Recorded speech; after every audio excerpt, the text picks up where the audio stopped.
Võ Thị Sáu, người con gái trẻ măng, giặc đem ra bãi bắn, đi giữa hai hàng lính, vẫn ung dung mỉm cười, ngắt một đóa hoa tươi, chị cài lên mái tóc, đầu ngẩng cao bất khuất, ngay trong phút hy sinh. Bây giờ dưới gốc dương, chị nằm nghe biển hát.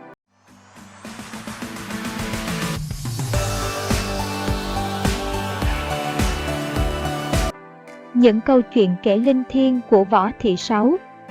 Cuộc đời của nữ anh hùng Võ Thị Sáu được lưu truyền qua nhiều câu chuyện tâm linh, bí ẩn, nhưng đều chứa đựng một sự ngưỡng mộ, tôn thờ theo truyền thống Á Đông. Những huyền thoại về chị Võ Thị Sáu linh thiêng xuất hiện ngay từ khi chị ngã xuống trên đất Hàng Dương. Ngày trước mộ chị Sáu có một cây dương già bị khô phần ngọn, chỉ còn gốc cây và một nhánh dương tươi tốt vươn thẳng về phía bắc. Người dân bảo đó là chị Sáu hướng về phía bắc, về Bắc Hồ. Ngay tấm bia mộ chị Sáu cũng có nhiều chuyện kể. Sau hôm chị Sáu bị giặc Pháp giết, kiếp tù làm thợ hồ ở Khám 2, Banh 1 đã đúc bia bằng xi măng, dựng trước mộ. Chúa đảo Gerardi tức tối dẫn lính lên nghĩa trang đập vỡ tấm bia cao bằng mộ. Nhưng bọn cai tù không sao hiểu nổi. Mỗi lần chúng đập phá bia mộ, ngày hôm sau ngôi mộ và tấm bia lại hiện lên như trước. Dân đảo đồn rằng mộ chị Sáu linh thiêng, không ai phá được. Câu chuyện làm cho bọn gác ngục, bọn tù giam sợ sệt, chùng tay. Thực ra mộ và bia mộ đó đều do người dân và anh em tù trốn làm trong đêm. Những người tù già ở Côn Đảo kể rằng, sau khi hành quyết chị Võ Thị Sáu, người lính Lê Dương già bỏ ăn suốt 2 ngày. Ông ngồi suốt đêm ở góc bàn đầu cầu tàu, thẫn thờ, hốc hác. Ông tâm sự với người tù làm bùi, đôi mắt cô gái đã ám ảnh tôi, và có thể sẽ ám ảnh tôi suốt đời. Tôi phải bỏ nghề, tôi không thể bắn được nữa. Anh hùng liệt sĩ Võ Thị Sáu là biểu tượng của sự gan dạ, anh dũng, của lý tưởng sống cao đẹp. Cuộc đời của chị như một huyền thoại cho các thế hệ Việt Nam noi theo. Người con gái gan dạ. Chị Võ Thị Sáu, tên thật là Nguyễn Thị Sáu, sinh năm 1933, quê ở xã Phước Long Thọ, huyện Đất Đỏ, tỉnh Bà Rịa Vũng Tàu, là con của một gia đình giàu truyền thống cách mạng. Lớn lên trong cảnh đất nước lầm than, chính mắt chị chứng kiến cảnh giặc Pháp và bọn Việt Giang hà hiếp, giết chóc đồng bào, tàn phá quê hương. Căm thù giặc, 12 tuổi chị đã theo anh trai gia nhập Việt Minh vào chiến khu chống Pháp. Chị tham gia đội công an xung phong, hoàn thành xuất sắc nhiệm vụ liên lạc, tiếp tế. Trong khoảng thời gian này, chị Sáu tham gia nhiều trận chiến đấu để bảo vệ quê hương, dùng lựu đạn tiêu diệt 2 tên ác ôn và làm bị thương nhiều lính Pháp. Người con gái Đất Đỏ còn nhiều lần phát hiện gian tế, tay sai Pháp, giúp đội công an thoát khỏi nguy hiểm, chủ động tấn công địch. Tháng 7 năm 1948, Công an Đất Đỏ được giao nhiệm vụ phá cuộc meeting kỷ niệm Quốc khánh Pháp. Biết đây là nhiệm vụ gian nan, nguy hiểm, chị Sáu vẫn chủ động xin được trực tiếp đánh trận này. Chị nhận lựu đạn, ém vào góc chợ gần khán đài từ nửa đêm. Sáng hôm đó, địch lùa người dân vào sân. Khi xe của tỉnh trưởng tới, chị tung lựu đạn về phía khán đài, uy hiếp giải tán meeting. 2 tổ công an xung phong chốt gần đấy đồng loạt nổ súng yểm trợ tạo áp lực giải tán cuộc meeting, đồng thời hỗ trợ cho chị Sáu rút an toàn. Người của Việt Minh được bố trí trong đám đông hô to Việt Minh tiến công.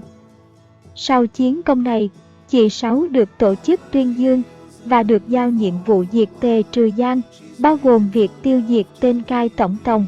Tháng 11 năm 1948, Võ Thị Sáu mang theo lựu đạn, trà trộn vào đám người đi làm căn cước. Giữa buổi, chị ném lựu đạn vào nơi làm việc của Tòng, hô to Việt Minh tấn công, rồi kéo mấy chị em cùng chạy. Lựu đạn nổ, tên Tòng bị thương nặng. Tuy nhiên, vụ tấn công khiến bọn lính đồn khiếp vía, không dám truy lùng Việt Minh ráo riết như trước. Tháng 2 năm 1950, chị Sáu tiếp tục nhận nhiệm vụ ném lựu đạn, tiêu diệt 2 chỉ điểm viên của thực dân Pháp là Cả Suốt và Cả Đây, rồi không may bị bắt giam. và sau đó đày ra nhà tù Côn Đảo với số tù 6.267 và bị giam riêng ở Sở Cò. Biểu tượng của chủ nghĩa anh hùng cách mạng. Trong quá trình bị bắt, tra tấn và đến tận những giây phút cuối cùng, chị Võ Thị Sáu luôn chứng tỏ bản lĩnh kiên cường, bất khuất của chiến sĩ cộng sản.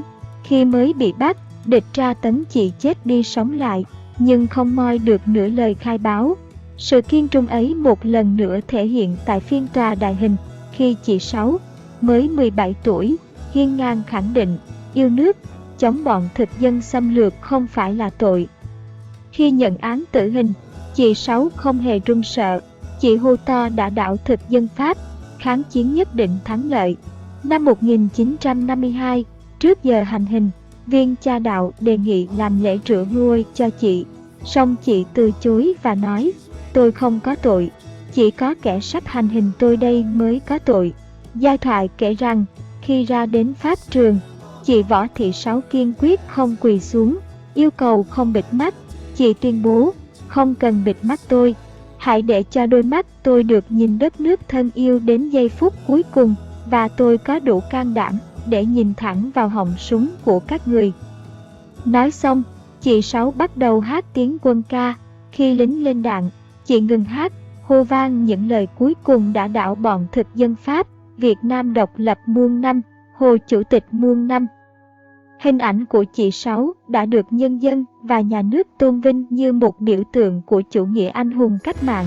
Tên của chị Võ Thị Sáu đã được đặt cho nhiều con đường, ngôi trường, công viên, tên đoàn, tên đội, tên quỹ học bổng trên khắp mọi miền của Tổ quốc.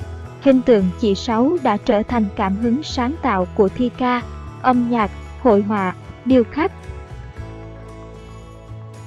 Cuối cùng cảm ơn bạn đã like, comment và xem hết video này. Bạn muốn xem tiếp video hay hơn, ý nghĩa hơn thì hãy ấn vào đăng ký kênh để khi có video mới được xuất bản bạn sẽ là người đầu tiên được xem nó. Còn bây giờ xin chào tạm biệt và hẹn gặp lại ở những video tiếp theo nhé.